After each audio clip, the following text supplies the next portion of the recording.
We talk during this hour about seniors issues and issues seniors face, but our next guest is going to talk a little bit about that, but also some more general issues. Let me ask this: what kind of computer do you have? If you have an Apple computer, Doug Cox is your Mac guy. Can I call you that? Yes, you did that. Hey, you're you Mac did that guy? perfectly. You're my Mac guy, Millions too. of dollars I've spent on that name. On that name. Now, by the way, I have an iPhone, which you specialize in, right? Yes. And I kept getting this phantom notification, and it's been 6-8 months. It's been driving me crazy. You never call? Within seconds, Doug Cox said, "Mike, it's this and this and this," and you got right to the bottom of it. Thank you, Doug Cox. Now, aren't Macs or Apple devices generally safer than PCs? Yes, there really aren't any viruses at all on Macs. No, That's really the number one thing that makes them safer. Why is that? Is it the technology, or they're just... It is the technology. They're based on Unix, so their security is much tighter from the get-go. Okay. One thing that is a problem is it's user error that some people have problems with. Right. Like they'll get emails from the bank and they'll say, "Oh my God, it's the end of the world. Click here." Whatever you do, don't click there. Don't click there, yeah. Because you'll be in big trouble. Right. Well, Don't. talk about user error with my phone beeping every hour. I said, "Doug, no, they sent me a bad phone." Within seconds, he found out it was me and not the phone. So, Yes. Sometimes the problems between the computer and the chair. yeah, that's right. Anyway, yeah, I get these emails that say, "Hey, we're your credit card company. You better click here and enter your credit card number and password for us." Yes, And that's bad. That's the end of the world. Yeah. That's definitely really bad news. Another thing people are getting are on their browsers. Window pops up. It says you have a virus. It's the end of the world. Yeah. Call this number. If you don't, it's the end of the world. Whatever you do, don't call that number because it will be a world of hurt. Okay. Now, do Mac users get that too? Yes. Because as PC, we get stuff every 10 there's minutes. there's a great program I recommend, and Apple actually recommends it also. Malware Bytes. Malware Bytes, and just search for the Malware Bytes for Mac. Okay, for Mac, yeah. And that program is free. If you pay for it, they'll actually do it automatically. If you don't pay for it, you need to do it once in a while, and also have it handy in case you do have a problem with malware. Also, one other thing I recommend is have more than one browser. Because if it takes over your Safari, you're out of business. You got another one. So if you have Firefox or Google Chrome, or for instance, you can get right back to work if we can't get it fixed easily. Now, you're recommending all these things. What if you're like me, a little older, or my mom? She doesn't even get when I say browser, and it just install malware. Do you provide that service? I specialize in taking care of moms. Okay, good. Yeah. A lot of people call me and say, my mom's computer. my mom needs help or my dad needs help. And Yes. and I don't want to call them old people, but more senior people. Well, I mean, they weren't born and raised with computers, Right. and neither was I. Right. But is an Apple a good entry computer for? I believe so. Yeah. I mean, you can argue that point whether it's easier or not. But Well, if it's the only computer you know, it's probably easier. I mean, it would be Yes. the only one that they would know. So, and so you could come in and you'd set up this malware and put a couple browsers on and maybe give a little instruction or something. Exactly. I Do you do, do it I at do the- house calls, yes. I was going to say, do you do it at home or do you? Yeah. And I do house calls because it's really essential. I find that, you have to be in someone's home to make sure everything works. Right. You have to make sure the network works. You have to make sure the printer works. Yeah. If they want to know how to scan, they need to make sure that everything on the computer is working, like they're getting their email, et cetera, et cetera. Right. Yeah. So it's important to be in the home to get everything set up properly. It's difficult You can test for someone to bring everything a computer and set it up. Right. Well, a lot of people don't know where to put all the plugs back in if they take Exactly. it to your shop. So now, I've seen labels. now you mentioned to me that maybe you're doing some other stuff now too. Yeah, I've kind of branched out into setting up like Ring doorbells, Ring cameras, Simply Safe alarm systems, and it's kind of really is part of the same universe because all those things are monitored on your iPhone, your iPad, your computer.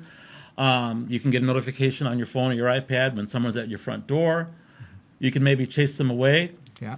But you could talk to them too. Yes, you can talk to them, and you can actually literally chase them away. But you could be down at the supermarket and talk to them and say, "Hey, I'll be can't- right there. I can't get to the door right now or something. What do you want?" And send them away. So Yeah. yeah. Now, right now, I don't know. There's a lot more stuff going on, like people stealing packages and people going, going to the door and looking around and knock. If no one comes, they'll grab a. Yeah, I've had that happen in my house. Yeah. Yes, and I've had a package stolen, and that's probably one of my favorite things about my new doorbell, is that I literally can know when my package arrives, right? Even if I'm on a cruise. Here's one of those rings right now. Yeah. So if somebody wants this, what's it cost? A couple $1,000 to get it put in? It's $99 and $90 to install. Wow. I'll install it and set it up, make sure everything works. Under a couple $100. Yeah. Now I want to warn our viewers. I have one. It wasn't called Ring. It's called something else. It's coming up on the 2nd anniversary I've had it. Mm-hmm. It's still sitting on my shelf because I tried to install it. What happened? I'm not that good at stuff. But if I would have Once again, I sit by the phone. If I would have called Doug Cox, it would be in by now. Yes, I think so. 2 years. So, well, it said, it doesn't do you any good on the shelf. It said take off your doorbell and attach those wires to the back of the unit. And I took off my doorbell, and there's no wires because it's what do you call a wireless doorbell? Okay, then you actually have to get a wireless ring.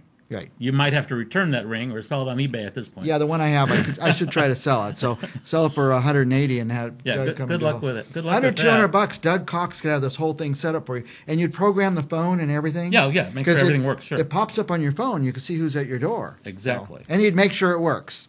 Yes. And that's the other thing. When it was the one I had, I tried to set up the software on my phone and stuff. It's all complicated. I don't do it ever. You do it probably every day.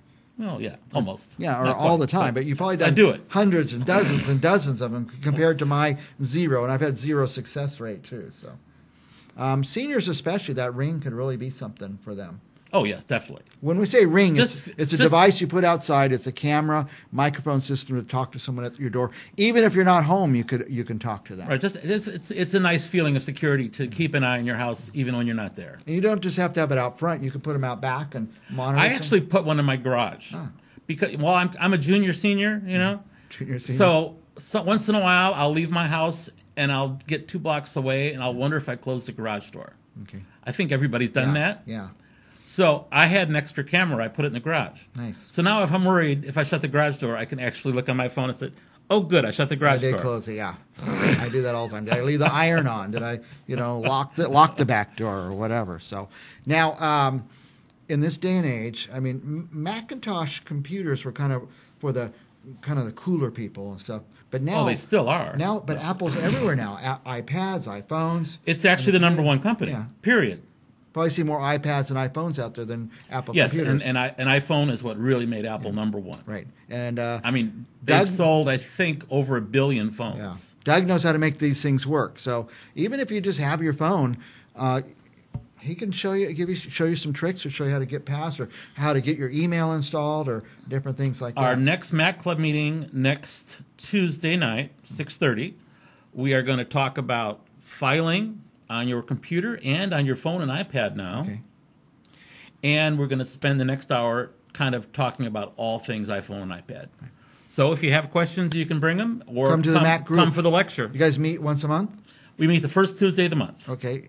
And it's called Mac Group? The Fresno Mug. Mac User Group. Okay. Exactly. And so if you have a Mac or you even have an iPhone or a pad, and you can call me with any questions you have about right.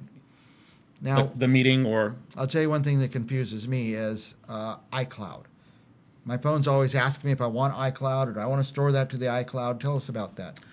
iCloud is really just a piece of storage in the internet. Out there somewhere. iCloud has really become very complete now. So as of Mojave, the software Mojave on the Mac OS, you can pretty much store all your documents, all your photos, all your email addresses. You can store things from all your different apps, like Pages or whatever. You can store in the cloud. My mom calling now, probably saying, Mike, I need computer help.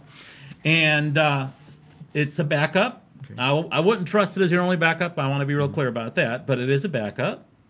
It also enables me to see all my files on my phone and my iPad.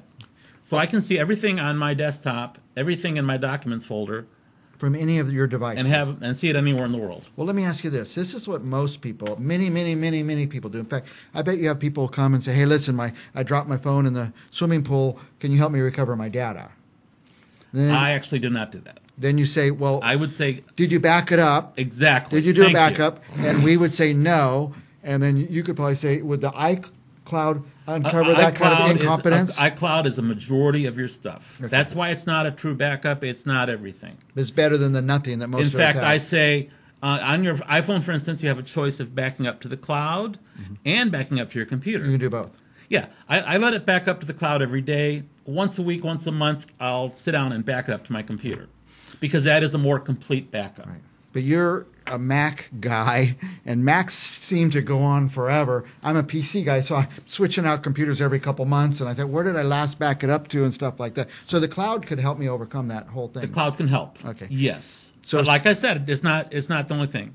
Right. I mean, on computers, I always recommend people back it up to an external hard drive. In fact, lately, I say back it up to 2 external hard drives. Okay.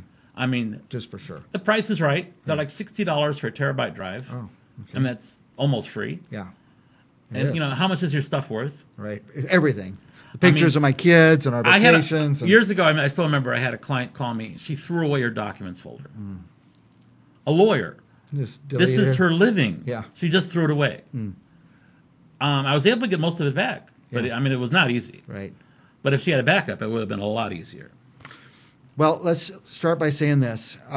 Your Mac guy, Doug Cox, is your Mac expert. And if you say, well, I don't have a Mac computer, that's for the cool kids, you probably have an Apple device, either an iPhone, an iPad. And I'll help you get them all working together. What do you call a little wristwatch thing? I saw somebody the other Apple day Watch. that has that, and they said, I've never used it. I just can't figure it out. So Doug Cox is your Mac guy. Anything else you want our viewers to know before we're out of time? No, if you have problems, give me a call. How do they reach you? You can call me at my number is 559-277-4622, which is also 277 iMac. iMac, all right. Yes. Or you could drop me an email at doug@yourmacguy.com. Okay. If you're watching, you're probably not writing this down because you're saying, I don't have any computer trouble. I don't have any Mac trouble. And then you're going to have it, and you're going to say, I wish I would have wrote his number down. If you have some trouble, you need a Mac expert, call me. I'll give you Doug's direct phone number. Is that all right? I'll do that. Doug Cox, your Mac guy. We'll be back with more Central Valley Talk right after this. Thank you, sir.